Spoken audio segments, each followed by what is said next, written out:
Boa tarde a todos, meus irmãos do Francisco de Assis. Vamos continuar naquela nossa saga dos estudos, sobre mediunidade, espiritismo em geral. Hoje eu trouxe para nossa reflexão e nosso conhecimento o livro Tramas do Destino.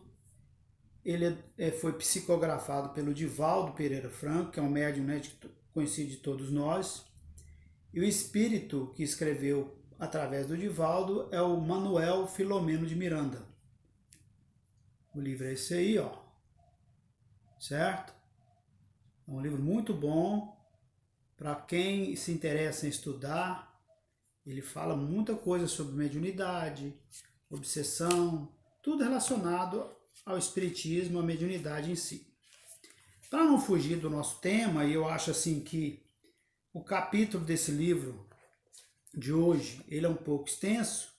Eu vou dividir esse capítulo em alguns vídeos para a gente fechar com chave de ouro essa parte de escolhas da mediunidade, Os transtornos da mediunidade, os problemas que acontecem no decorrer da mediunidade e o porquê deles. Então, esse capítulo ele tem exatamente 10 páginas. Como não tem como discorrer tudo numa pancada só, eu vou dividir nos 2 ou 3 vídeos esse capítulo, que aí a gente fecha com chave de ouro essa situação relacionada aos escolhos da mediunidade.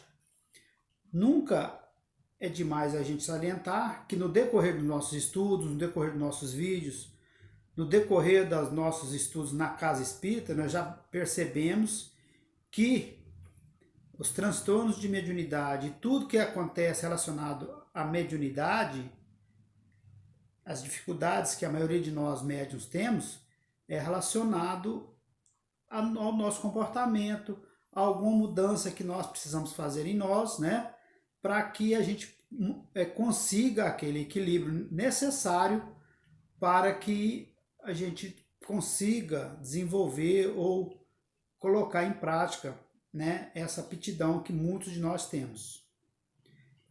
Então, o capítulo 17 do livro Tramas do Destino, capítulo 17, olha lá, ó.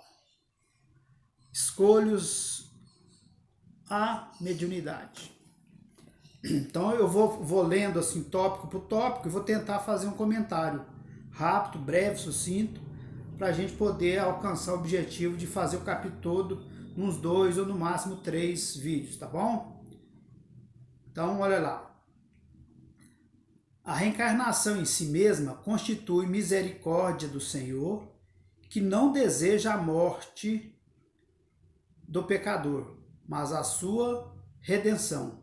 Em consequência, todas as faculdades de que o homem se encontra investido são talentos que lhe cabe multiplicar, valorizando-os pelo bom uso que lhes dá. Exigem cuidados, educação e disciplina, mediante cujo exercício mais se aprimoram. Impõe zelo com que sejam resguardadas das insensatezes que os perturba quando não os descontrola e inutiliza. Então, quer dizer, resumindo, esse primeiro parágrafo aqui fala que os dons que a gente tem, a reencarnação é justamente para isso, para que a gente coloque em prática aquilo que a gente recebe como dom, no caso, ou no caso aqui, a mediunidade. E fala que para isso exige-se alguns cuidados, no caso, a educação, a disciplina, perante os quais, a esse educação e disciplina é que a gente vai se aprimorando. Então vou continuar a leitura aqui. Nesse sentido, a mediunidade, que é uma faculdade parafísica, graças às suas sutis tessituras nos mecanismos do espírito, por meio do perispírito que exterioriza pelo corpo somático, e mediante o qual recebe as respostas vibratórias mais severas responsabilidades conferem ao usuário, impondo-lhe maior soma de vigilância. Então, quer dizer, fala que a mediunidade é uma faculdade parafísica. O que é parafísica? Ela é espiritual e física ao mesmo tempo. Ela é corpórea também, né? Então, que como ela é muito sutil, né? O mecanismo do espírito, por meio do perispírito, exterioriza pelo corpo. Então, aí ela vai vibrar no nosso corpo conforme nosso entendimento e a nossa evolução estiver, né, preparado. Então, a mediunidade é uma faculdade, ela é corpo e espírito. Ela começa no espírito, passa pelo perispírito, que é aquele organizador biológico, aquele intermediário entre o corpo e o espírito, e reflete no corpo. Por isso que há necessidade da educação mediúnica, do preparo mediúnico para entender. Porque quando isso vem de forma desequilibrada, causa tudo aquilo que todo médium, né, conhece muito bem, que é as dores, os sintomas, os desequilíbrios psíquicos e físicos. Padecendo gravames e sujeito a escolhos sutis que se transformam em penosos obstáculos. A mediunidade é ponte preciosa de serviço entre os dois mundos. E compreendida pela maioria dos usufrutuários, padece um sem número de conjunturas e experimenta aguerrido combate de como do outro lado da vida. Então, quer dizer que o próprio usufrutuário, quem que é o usufrutuário? É o médium, que ela é incompreendida pela maioria dos usufrutuários, quer dizer, de quem tem a faculdade. E por isso mesmo, ela padece de um sem número de conjunturas, quer dizer, um punhado de coisas, né? E que mesmo, e por conta disso, ela é combatida, né?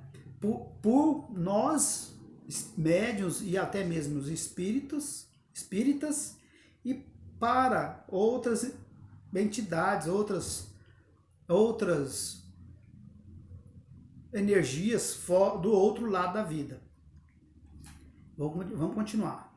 Para exercê-la com nobreza é necessário escolher o caminho da abnegação, a via redentora, abraçando a caridade e ao amor, iluminado por dentro pela paciência e pela tranquilidade, a fim de não se deter na ascese do ministério ou confundi-la nas sombras com que se perturba e infelicita. Então, quer dizer, para exercer a mediunidade é necessário que a gente, né, mude algumas más tendências que a gente tem, resumindo, né, para que a gente alcance o objetivo, o objetivo real para qual ela nos é facultada, né? Então, se a gente não promover esse entendimento primeiro, e esse entendimento vem através do estudo e da mudança, né? A gente promove o entendimento, aprende, coloca em prática, muda, coloca em prática em nós essas mudanças necessárias que precisa, para depois colocar a mediunidade em prática, porque senão mediunidade a gente sempre vai ter. Agora, o X da questão é como a gente vai colocar ela em prática, né? Porque a gente tem conhecimento de muitos médiuns, que é aquele médium natural, que sem preparo, sem estudo, sem educar a mediunidade, né? Chega a um ponto que ele sai praticando a mediunidade à torta e à direita, chega a um ponto que ele fica desequilibrado, necessita de passar por tratamentos psiquiátricos, psicológicos, e chega ao ápice de ser internado em hospitais especializados em tratamentos psicológicos e psiquiátricos. Vamos continuar assim. Vamos continuar aqui. Sua correta condução propicia inefáveis alegrias, produzindo emoções transcendentes que visitam a alma em permanente musicalidade de harmonia. Por meio desse esforço, dilatam-se os registros que põem o médium em contato com as vibrações dulçorosas do mundo da verdade e franqueiam-lhe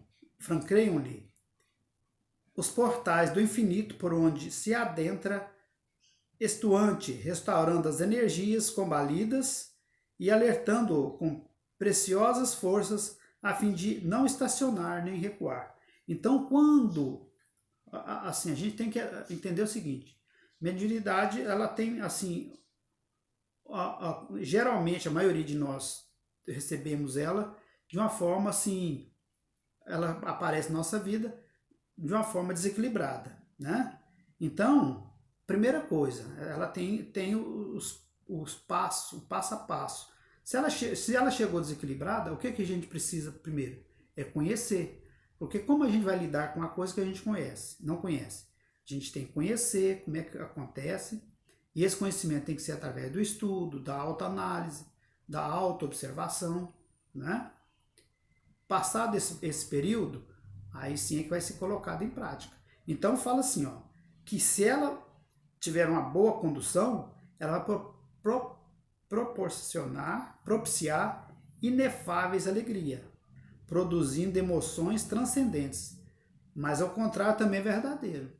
Se a gente recebe esse dom, tem essa faculdade, e sem estudar, sem analisar, já começa a utilizá-la sem ter conhecimento, primeira coisa, a gente tem que ter conhecimento das ferramentas que a gente trabalha. Né? E a mediunidade é uma ferramenta que Deus nos deu, mas para poder usá-la, a gente precisa ter conhecimento dela. Vamos continuar mais um pedacinho aqui para a gente parar, né? Para a gente continuar na próxima aula.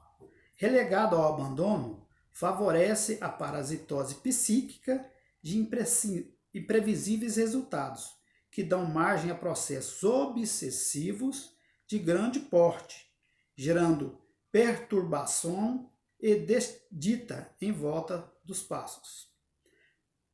Então é assim, ó, se ela é relegada ao abandono, o cara tem a mediunidade, a pessoa tem, mas deixa isso para lá.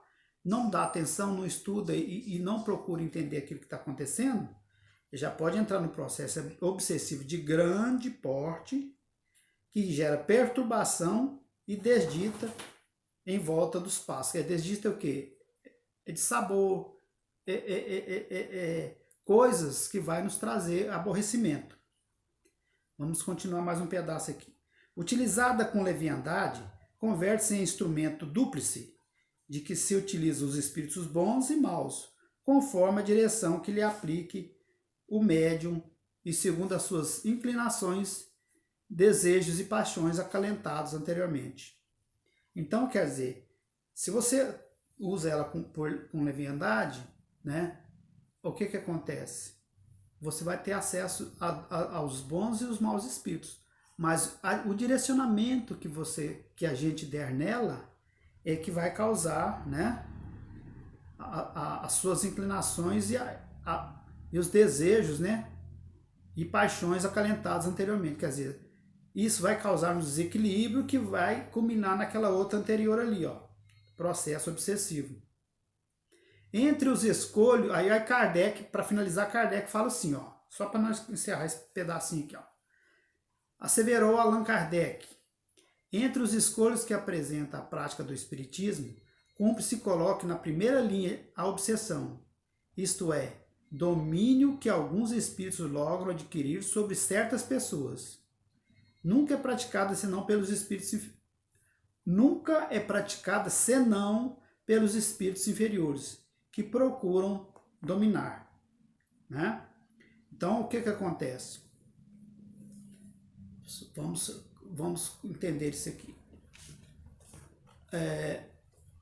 Então, a gente percebe o seguinte, que quem tem essa faculdade mediúnica tem que seguir, se quer fazer bom uso, que se quer cumprir o compromisso com Jesus, com a doutrina espírita, primeira coisa, tem que conhecer o que é isso. Porque, na verdade, ela começa com sensações, com dores, com desequilíbrios. A gente vai na casa espírita, né? Ali primeiro vai nos médicos, faz aquela apanhado de exames, não dá nada, a gente geralmente vai no espiritismo, né? E começa aquela indicação de que a gente precisa estudar e desenvolver a mediunidade. Mas só isso não basta, né? Porque conheço muitos médiuns, muitos, não é pouco não, que pratica a mediunidade, mas não altera, não muda.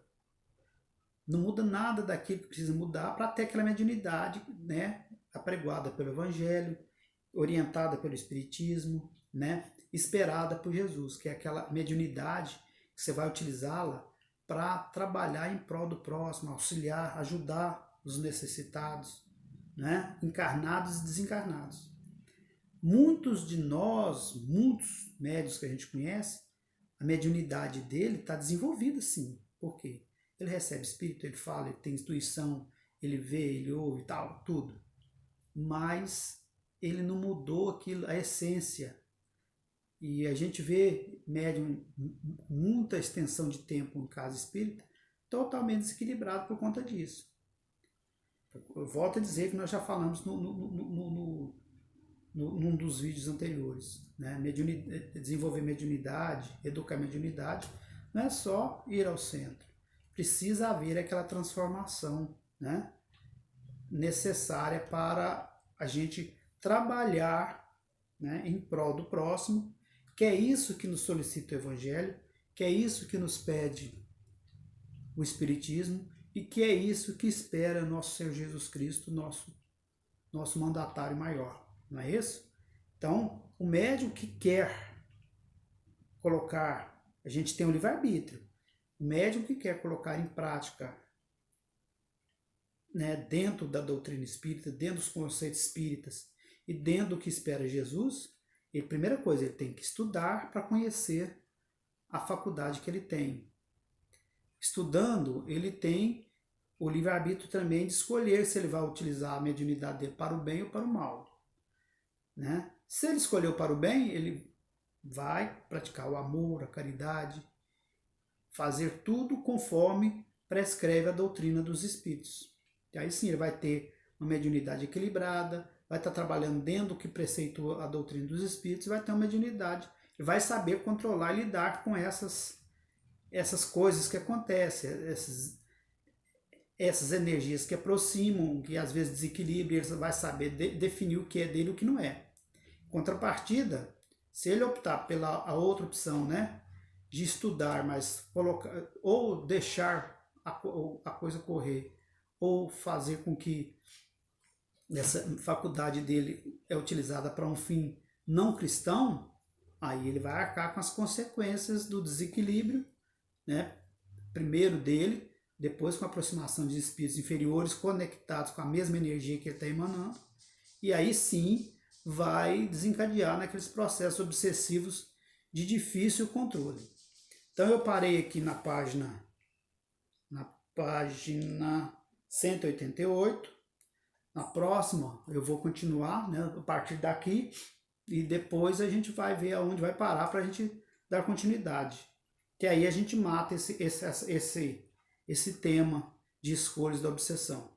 O livro aqui, ó, para quem quiser ler, quem tiver, é o capítulo 17, começa na página 187.